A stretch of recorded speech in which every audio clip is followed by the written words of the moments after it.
equation 1, 2, 3, I have to create an equation 4. So how can I create equation 4? If I reverse this equation and add this equation. Clear? So what I will do is I can say it is nothing but 4 equal to 1 minus 3 plus 1 minus 3 plus 2 or 1 plus 2 minus 3. Am I getting equation 4? Yes or no? So Getting right? So we don't need We don't plus add 2, just 1 minus. Okay. Fine. So just using these three equations, we have to get this equation. So by using these three equations, I have to find the net E naught of this. What is the net E naught coming out to be? 0.38. So I can say E naught for this reaction is coming to be 0.38.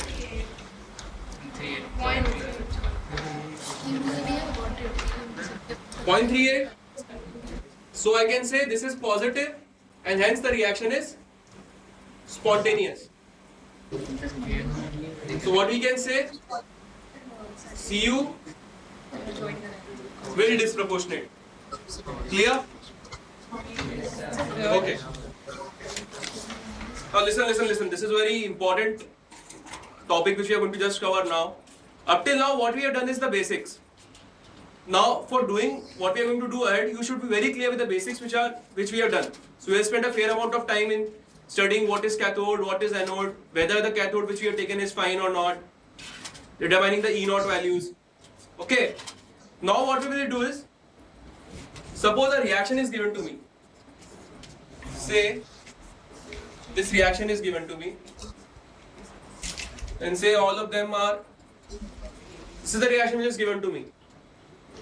Now if I have to find E cell for this reaction, I can find E naught cells, but I cannot find E cell because there is no table for E cell as such. I have the standard condition, but this is not a standard condition. What if I have to find E cell at some other condition which is not standard? So this is my problem right now. Okay. Suppose if I write the reaction quotient of this, say all of them are, say, gases. So if I write the reaction quotient Q, what will be it?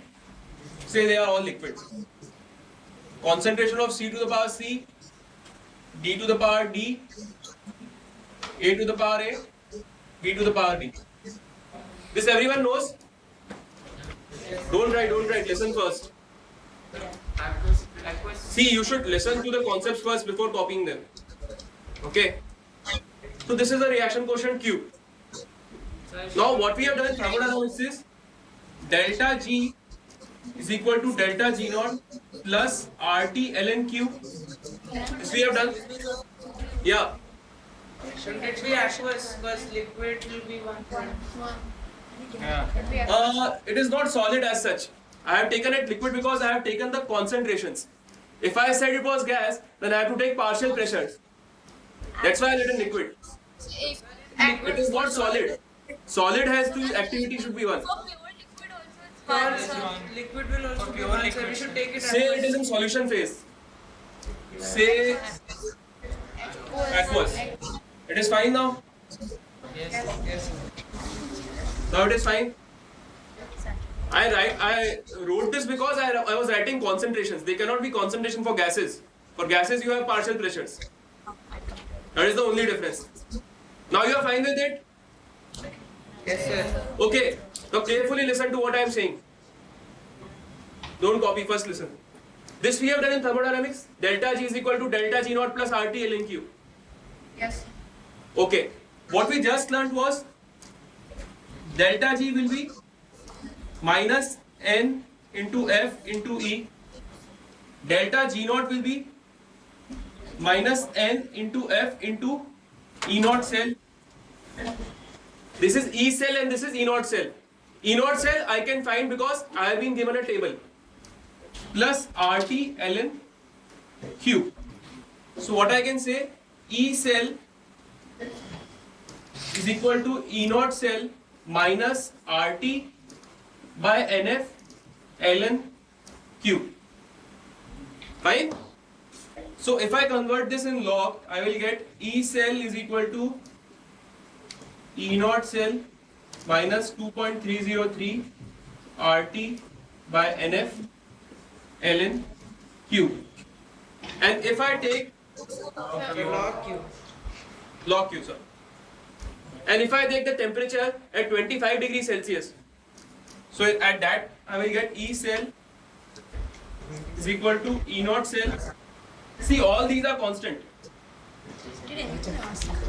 All these are constant. If I take the temperature as 25, so this will come out to be minus 0.059 by N log Q. Now this thing is nothing but the Nernst equation. Now listen, up till now what we have done is, we have find out ways to calculate E naught. We have done a lot of questions, right?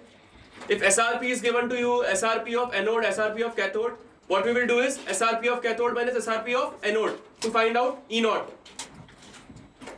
Right? Okay. Q we can determine once a reaction is given to me, I can find out what are the concentrations. They all will be given to me. I can find Q. Agreed? Now what is N in this case? Now in this case, N is the net electrons which are cancelled out when adding the two reactions, because this is E naught cell. This is a cell reaction, not a half cell reaction. So if I say Zn2 plus gives Zn, so here are two electrons. Or suppose this is the example. This is say equation 1 and second is Ag plus, say these are the two half cell reactions which we are adding. So if I actually add them, the number of electrons cancelled out are 2. So for the cell, N equal to 2 and not 1. So here the N which we have to take is the number of total electrons cancelled out. Again the very simple approach, as soon as you see the equation, write both the equations of cathode and the equations of anode. Once you write these two equations, find out the number of electrons which are cancelled out. And those are the electrons which you have to use in this equation. Clear enough? Okay. Just copy it down once. Copy it. Okay. Shall I rub this? So say now, suppose you have to find whether a reaction is spontaneous or not at any temperature, not the standard conditions. So in that case, you have to determine what will be E cell and not E naught cell. And how can you determine E cell? Using this Nernst equation. So we'll just do a question regarding this, okay? And you will develop a better understanding, okay? Just do a question for it. Say this is a question which is given to you. At 25 degrees Celsius, you have to determine whether this reaction is spontaneous or not. Now see, they have not given you what the cathode is, what the anode is. They will always give you a convention like this. But you know how to read it. Fe is going from plus 2 to plus 3, oxidation. So this will be anode. Ag plus 2 Ag, reduction. So this will be cathode. How do you determine the E naught for this? SRP of cathode minus SRP of anode. Can you just try it once? Yes, sir. Okay, try it once. So what about the 0.2 molar? As in, all of them are not in the standard one. Yeah, molar. but that is the whole thing. If I write a reaction AA plus BB gives CC plus DD, I should know the concentrations of all to determine the value which is Q. Yeah. So first I have to determine what will be the reaction so that I can determine Q. How do I know the reactions? I will write the anode reaction, I will write the cathode reaction, add these two to get the cell equation. Try it once. You log 20. Okay, so how many of you are getting the answer as spontaneous? Raise your hands. Spontaneous. The non-spontaneous. Non-spontaneous. See, the reaction is spontaneous. I'll just solve it once, okay? See, what I have to do is, I have to determine whether E cell is positive or negative. Listen now everyone. Okay, see, E cell is positive or negative, this I have to determine. I know that E cell is nothing but E naught cell minus 0.059 because it is 25 degrees Celsius by n log of Q. Simple. So what is my main thing? I have to determine three things. What is E naught, what is N, and what is Q. These are the three things which I have to find. First step, as soon as you see this equation, always write the reactions. Make it a habit. So I have seen this equation, so I write the reaction. Fe2 plus is changing to Fe3 plus. And this is oxidation. So it is taking place at anode. At the cathode, Ag plus electron gives Ag. These two equations are write down. Okay? What is given to me is for this reaction. And what will be the net cell reaction? Okay. Now this is a net reaction which we get. 0.737. Okay. So what you can do is, once you know the net reaction, you can find what will be the Q of this reaction. What is Q of this reaction now?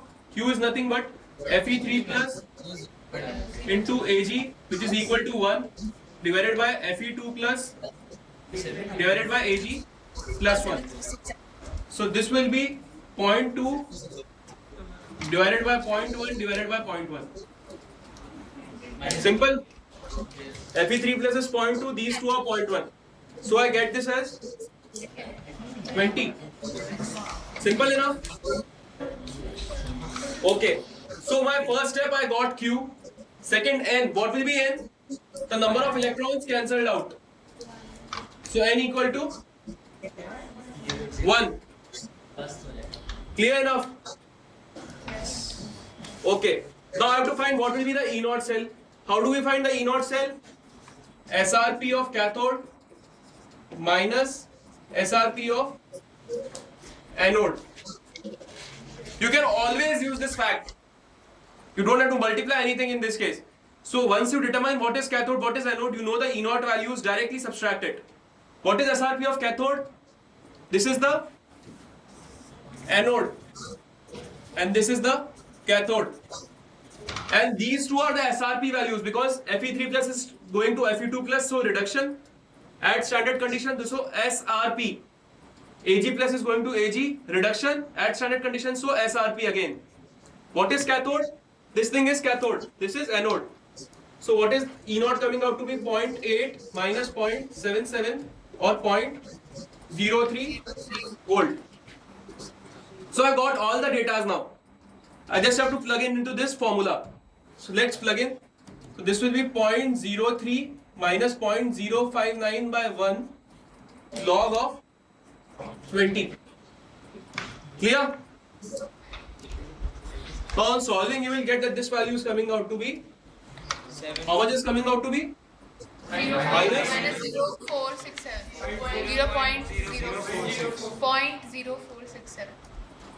0.0467. So it is non-spontaneous.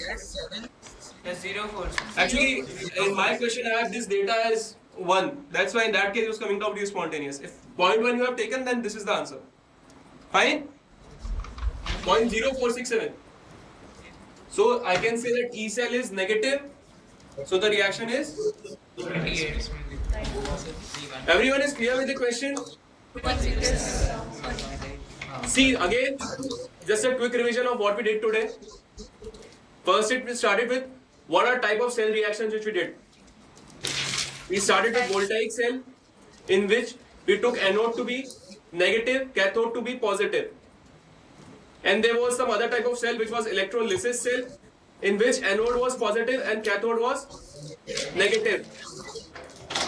Then what we did was, what is the difference between these two? In voltaic cell, you use a chemical reaction to generate electricity. And in electrolysis cell, you use electricity for converting a non-spontaneous reaction to a spontaneous reaction. Then we determine what is electrode potential.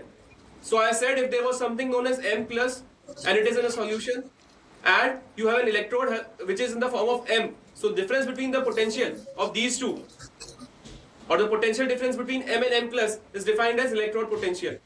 Now if we calculate this electrode potential under standard conditions, which is 1 bar, as well as you take the concentration to be 1 molar, then we know that as standard electrode potential. Now if I give you the standard electrode potential for oxidation reaction, it is SOP. If I give it to you for reduction reaction, it is SRP. Once you know SRP and SOP, you can find the electrode potential for the whole reaction, E cell or E naught cell. E naught cell is SRP of cathode minus SRP of anode, or I can say SOP of cathode, SRP of cathode plus SOP of anode. And one more definition is to convert the SRP of cathode to SOP of cathode. So these three definitions were given to us, in which we are predominantly using SRP of cathode minus SRP of anode. Simple enough. Then we determine what is the reaction between delta G naught and E. And we said that delta G is equal to minus NFE. We said the work done maximum PV, and then we determined the work done electrical, and we then said that work done maximum PV is equal to minus work done electrical, and hence we concluded that delta G is equal to minus NFE cell. Similarly, delta G naught is equal to minus NF E naught cell. Clear? Now, since we can say a reaction is spontaneous, in that case delta G is negative. So for that, E cell has to be positive. Clear enough? Okay. Now we determine the reaction between delta G naught and K. So then we said that delta G naught is equal to minus RT ln K. Delta G naught is equal to minus NF E naught. Hence we get a relation between E naught and K. Clear enough? Then in between we also did one thing. If we are given the cell reactions, 2 half cell reactions, and on addition we gave a third half cell reaction, in that the principle was to add delta G naught and not delta E naught. Clear? We did one question, right? Yes, sir. Okay. Now another thing which we have to learn was, we did not multiply delta E naught or multiply E naught by value. Directly take E naught by E naught. If you multiply a cell, if you multiply any half reaction with 2, you don't have to multiply E naught by 2. This also we did, right? Okay. Then after that we came to an equation which is known as Nernst equation. What if we have to find a reaction which is spontaneous for any reaction, say AA plus BB gives CC plus DD, in which the Q value we determine. Now we know that delta G is equal to delta G naught plus RT ln Q. Delta G is equal to minus NFE. Delta G naught is equal to minus NF E naught. Therefore we can say E is equal to E naught minus RT divided by NF ln Q. If we convert into log and at temperature at 25 degrees Celsius, then we get delta G E is equal to E naught minus 0.059 divided by N log of Q. Now N is the number of electrons which are cancelling around the total reaction, which we just did now. Q is the reaction quotient of the reaction. How do we determine what the reaction will be? By seeing the cell representation. How do you see that cell representation? Just read along. Fe2 plus is going to Fe3 plus oxidation, Ag plus is going to Ag reduction. This indicates the salt bridge, this indicates the cathode, anode, and this indicates the cathode. What does this platinum indicate? It is just an inert electrode which is used for the reaction. So most of the time you will find platinum, hydrogen, platinum, chlorine. So whenever the gas is released, it is always released along with platinum. Clear? Okay. So what we can do now is, you have the booklet with you for electrochemistry? No, sir. Okay, you don't have it right now. Okay. Do you have RC Mukherjee or anything else? Yes, sir. Okay, what you can do is, go home and try problems from RC Mukherjee. And you can do the solved examples. You can also do the unsolved examples. In the next class, if you have any doubt, you can ask me and we will discuss. I predominantly follow RC Mukherjee. If in case you follow P. Bahadur also, then also we can solve it. And my stress is predominantly more on discussion, because what you learn is from questions. Theory everybody knows, knowledge everybody has, but what is important is the application. In JEE you should know the application. So just go home and do the questions related to Nernst equation. And the chapter in RC Mukherjee will be named as electromotive force, EMF. Okay, in electrolysis you will find Faraday's law. Don't do that. Do the EMF part. And mostly we'll meet tomorrow morning, 8 o'clock, right? Yes, sir. Okay. So then, till then, just do all the solved examples and just revise the notes. Tomorrow we will study for a few more cells and do a lot of questions for practice. Just have a thorough understanding of what is done. There's no formulas as such in this. But if you have a thorough understanding the questions in JEE, you will be able to do all the questions. Because in this case, they cannot twist the question much. Clear?